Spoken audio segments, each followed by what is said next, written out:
Welcome back to Global Chess. My name is Rob, and today I'll be giving you a brief but complete guide to the spiciest of openings, the Evans Gambit. So the Evans Gambit actually starts out life as an Italian opening with e4, e5, knight f3, knight c6, bishop c4, and bishop c5. And then we have this crazy looking move of b4, which is the Evans Gambit. And at this point, black has a few different moves they can play.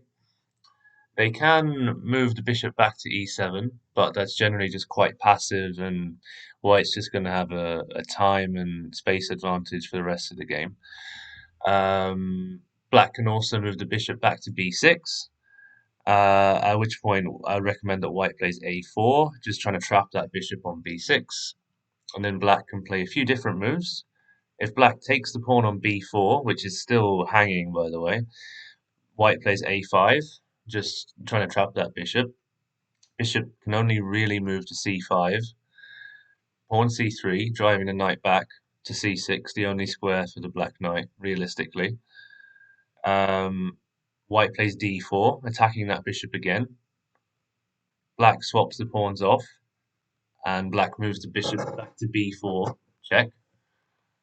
Bishop d2 in the way, and we swap the bishops, take back with the knight. And as you can see, black is still a pawn up, but white has so much more development. Both knights are active, the bishop's on c4, two pawns in the center of the board, the a-pawn going wild on the side there, and black's just got his knight on c6 and nothing else. So this is definitely better for white, this variation.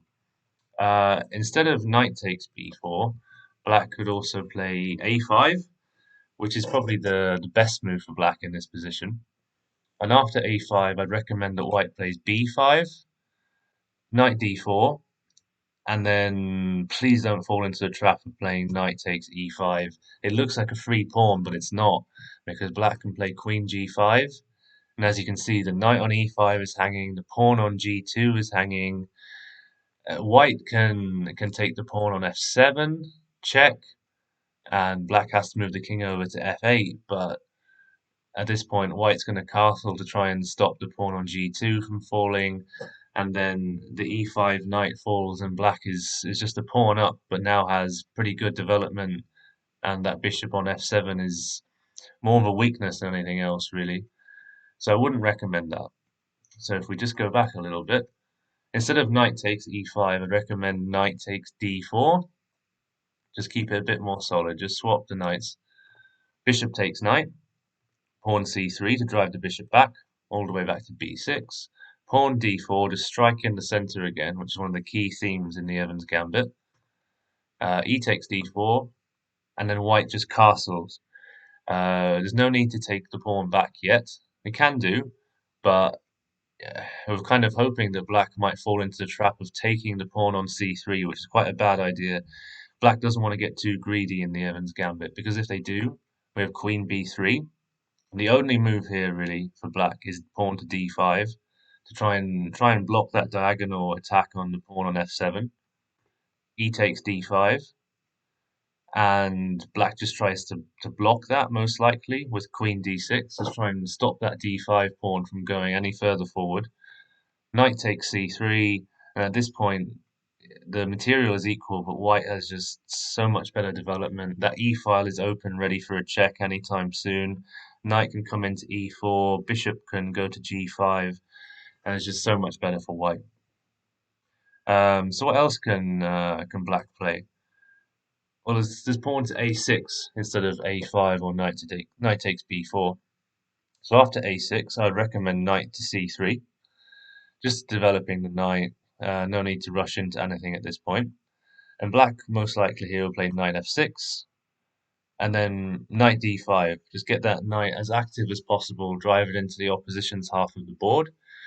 Best move here for black is knight takes d5. We'll just have a quick look at knight takes e4, which looks like a free pawn again. But after this, we have castles and d6. And this position is slightly better for white. That knight on d5 is looking pretty strong in the black position, and that knight on e4 is going to be driven out quite soon. So this is pretty comfortable for white despite being a pawn down.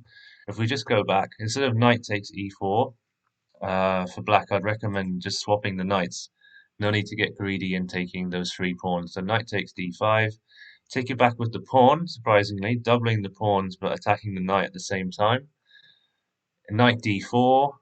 Um, Pawn to a5, attacking the bishop, drives it back to a7 again, which is we've seen that a few times today already. And then pawn to d6. Looks a bit strange, just kind of sacking the pawn there on d6, but it creates a few weaknesses in the black position. And if they take it back, with c takes d6, then we have c3, drive the knight away again, back to e6 most likely. Pawn d4, striking in the middle once again, and both sides castle. And yeah, this position, despite being a pawn down again, white has a nice positional advantage. Those pawns on the queen side are pretty active. Black has those double pawns on the d file, just blocking its own light squared bishop in. And yeah, it's a slight advantage for white after all of this. And just to show you for completeness, if black plays knight takes b4, looks like a free pawn, but not really, because white can play a5, black moves the bishop back to a7, castles, castles, and bishop a3, and then the knight is pinned to the rook. Black can play c5 and try and stop that pin, but as you can see from the eval bar, it's 1.7 to white, and the rest of the game is just going to be a little bit unpleasant for black, realistically. So yeah, let's just go back to move 4 again. So another option that black can play instead of bishop b6 is knight takes b4. Knight takes, not bishop takes, apologies. At which point white should play c3 to drive that knight back to c6. And this position is exactly like if bishop takes b4 had happened and then c3 and then the bishop goes back to c5. It's the same transposition, so I don't need to show you that variation as well. White plays pawn to d4, just strike in the middle, like we said before in the Evans Gambit. It's very important. Black plays e takes d4, and white takes it back. Bishop b4 check, and this time white puts the knight in the way rather than the bishop. We don't want to swap the bishops at this point. We want to keep that dark squared bishop on the board for the moment. Black plays knight f6 normally, and now you can see white has that huge center of c4, bishop c4, pawn on d4 and e4. So we advance that a little bit further. Pawn d5. Black usually plays knight a5. And white can now castle because there's no pin. The knight is not pinned to the king anymore. So if knight takes c4 happens, white can take it back. Knight takes c4. And black can take that pawn on e4. So now black is actually 2 pawns up for the time being. White can play rook b1, attack the bishop, back to c5. Pawn d6, sacrificing another pawn, so 3 pawns up now, black. But they can play rook e1, pinning that knight to the king, and bishop takes f2 check, so now black is 4 pawns up. King h1, this is a bit of a mad variation, really. Now bishop takes rook, now what black is 9 pieces of material ahead. Queen takes bishop, queen e7 to try and guard the knight and stop the pin, but it doesn't really work. Queen takes e4, queen takes e4, knight takes d6 check, king moves, and now knight takes queen on e4. And after the end of all of that madness, black is 2 pieces of material up, but rook is on a8, bishop is on c8, other rook on h8, all back home, haven't moved out of the family home at all yet. The pawns, none of them have moved, and the king is on f8, and yeah, the 2 pawns up doesn't matter. White's going to win this game. They should win this game really because black just hasn't moved any of their pieces. So even if black has more pieces to play with, but white's just going to have a very comfortable game after this. I definitely want to play with white at this point. Um, yeah, and then finally, so the main move in the Evans Gambit after b4 is bishop takes b4. So this is what you'll see the most. So we'll try and focus our attentions on this variation. So white plays c3, moving the bishop somewhere. It can go back to e7. We can have a quick look at that one. So if bishop moves back to e7, it looks safe, quite solid. A little bit passive though, and it gives white control of the center with d4. Black usually plays knight a5. That's the move from theory you should play. If you play online with people of a beginner to intermediate level, we probably won't see this move played, but this is the main move you should play. Bishop slides back to d3, pawn d6, because you don't really want to swap pawns there for black to just give white the whole center with c takes d4. And then the pawns are swapped, and white gets the pawn back, but has the two pawn islands on c3 and e5 split, so that helps black a little bit. Knight f6, castles, castles, and queen c2. And as you can see, it's equal material, a pretty even game. Eval bar is pretty equal, slightly better for black apparently, but yeah, it's a pretty solid opening for both sides. And according to Gotham Chess's video on the Evans Gambit, he recommends bishop to e2 rather than bishop d3. We'll just have a quick look at that. So in that version, it usually goes e takes d4, queen takes d4, attacking the pawn on g7, knight f6 to block, pawn e5, knight c6 to attack the queen and move it out of d4. Queen usually slides over to h4, knight d5 away from the attack on e5, and queen to g3 to attack the pawn on g7 and maybe start some sort of kingside attack if possible. And then the king slides over to f8. Can't really castle here because of bishop h6. And yeah, eval bar is pretty equal, so that's fine for both sides really, that variation. So after c3, instead of bishop e7, it could also be bishop d6, which is an ugly looking move really, kind of blocking the d pawn in and blocking your bishop in at the same time on c8. d4 happens, so white takes complete control of the center again. Knight f6, castles, and then black can grab that pawn on e4, which we've seen a bit earlier on. Pawn takes pawn, knight takes, and rook e1. Uh, and in this variation, so black's got two pawns, but they're going to lose a piece. After knight takes c4, rook takes e4, and you're going to win a piece back. So rather than taking that pawn on e4, this time it's actually a bit of a trap. Black should just play it safe in this position, just castle, rook e1 to guard the pawn on e4, and pawn h6. And yeah, it's a pretty even game. Yeah, so that's how black should play. Don't get greedy. Don't take that pawn on e4. Um, okay, so now we'll have a look at the main move after c3, which is to move the bishop back to a5. This is what you'll probably see most often if you play the Evans Gambit. After bishop a5, we have d4, striking in the middle. E takes d4. Can also play d6 in this position, black. At this point, you play queen b3, going for that f7 pawn, that weakness that's often targeted in the Evans Gambit. There's two main moves here for black, queen d7 and queen e7. I would definitely recommend queen d7. Just have a look at that quickly. After queen d7, pawn takes pawn, pawn takes pawn, castles, bishop b6, and once again we have a pretty solid line from both sides. It's maybe slightly better for white, but both sides have done pretty well out of the opening. However, after queen e7, which looks very similar, it just creates some extra little problems because the e7 square is not available for the knight on c6 anymore. So once you play d5, knight d4, which doesn't look possible, but it is because the pawn on c3 is pinned by the bishop on a5. So knight takes knight, pawn takes knight, and now we have queen a4 check. And as you can see, the bishop on a5 is unguarded. So we have bishop d7, queen takes a5, queen takes e4 check, king slides over to d1, and in this position the engine recommends just playing pawn to g6.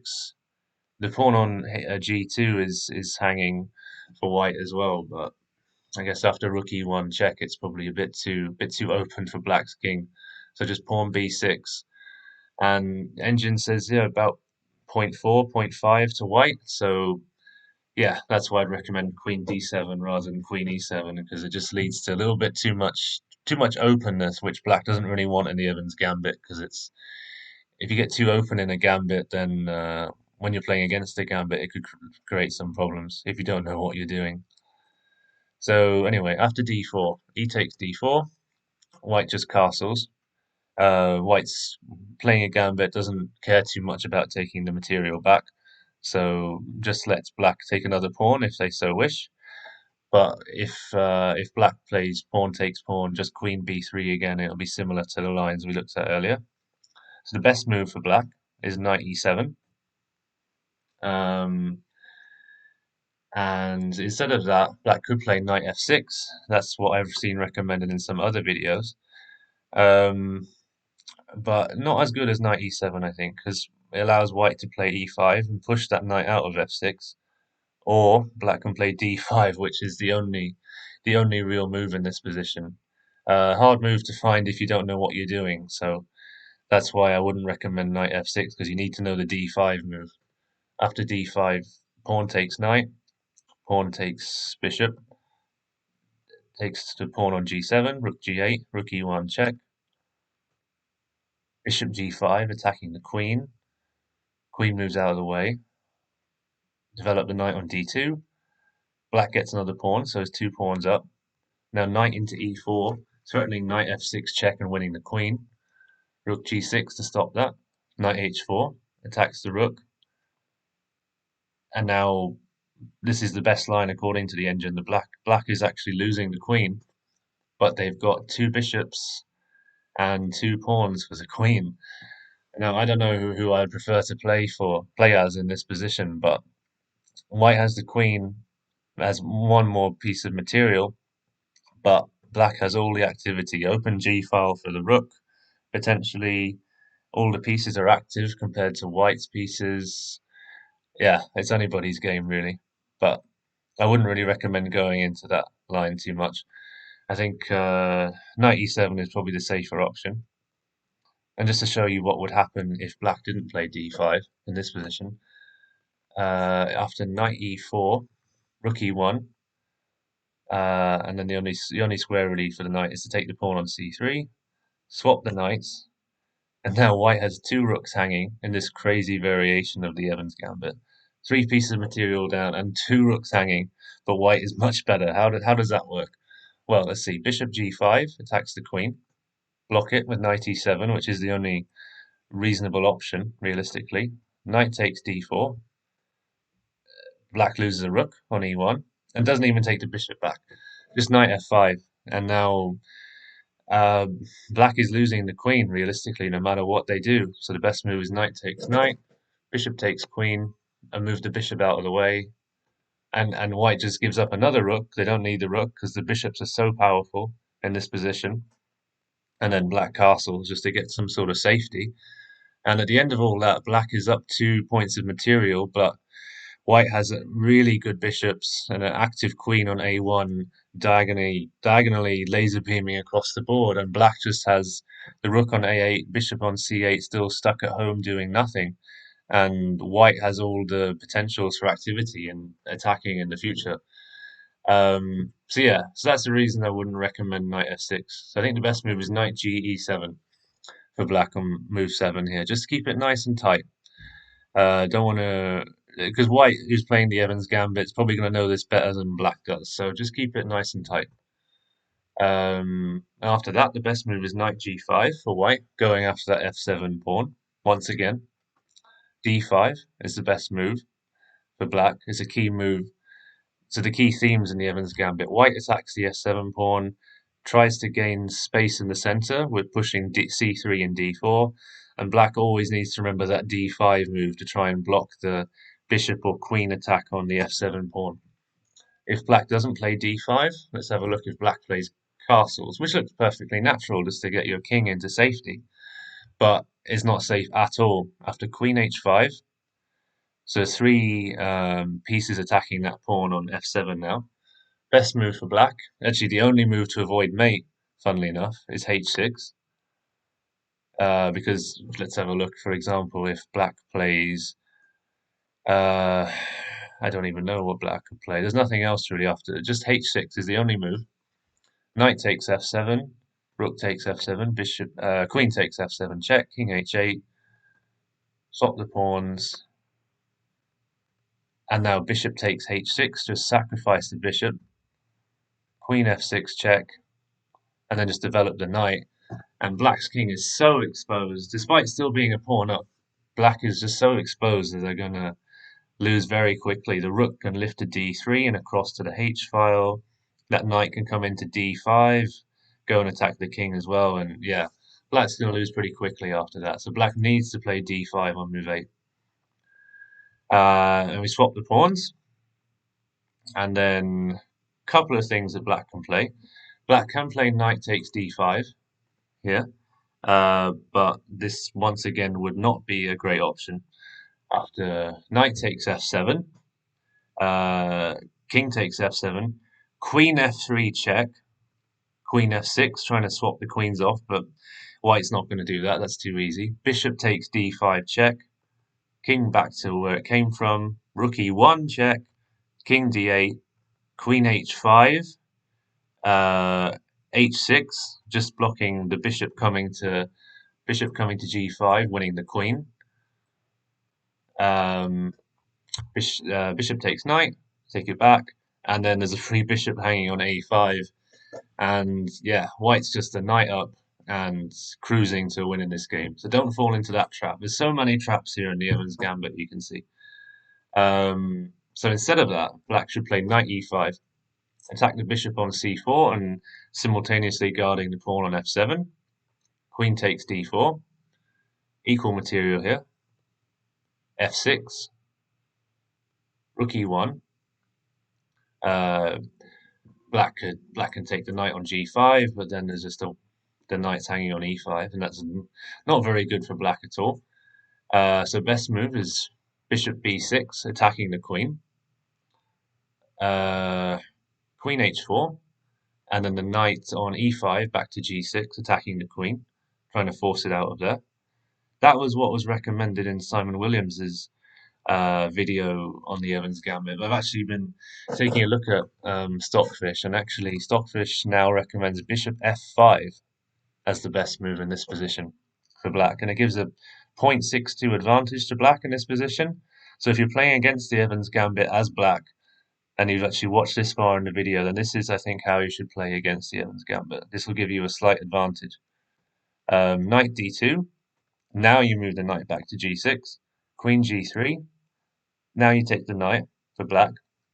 Doesn't matter. Bishop a3, which is also a key idea in the Evans Gambit. We haven't seen it too much in this video, but this is a good way of playing against it. Queen d7. Swap the minor pieces, and now take the pawn on g5. King f8 to guard the pawn on g7. Takes the bishop on f5, and rook e8. And now you can see the Evans Gambit has been quite diluted, actually. Like many of the pieces have come off. White no longer really has much of an attack, and black is still a pawn up, and the king is relatively safe. The only thing that black needs to do is get that h8 rook out of there, and they'll be absolutely fine. Yeah, and just to go back to show you what happens after knight 5 to g6, queen h5. Now you can take the knight, bishop takes pawn, bishop takes f2 check, king takes f2, and then castles. And this is the line that was shown by Simon Williams in one of his videos. And eval is pretty much fairly equal. So I think either this line or the bishop f5 line that I showed you is some good options to go for.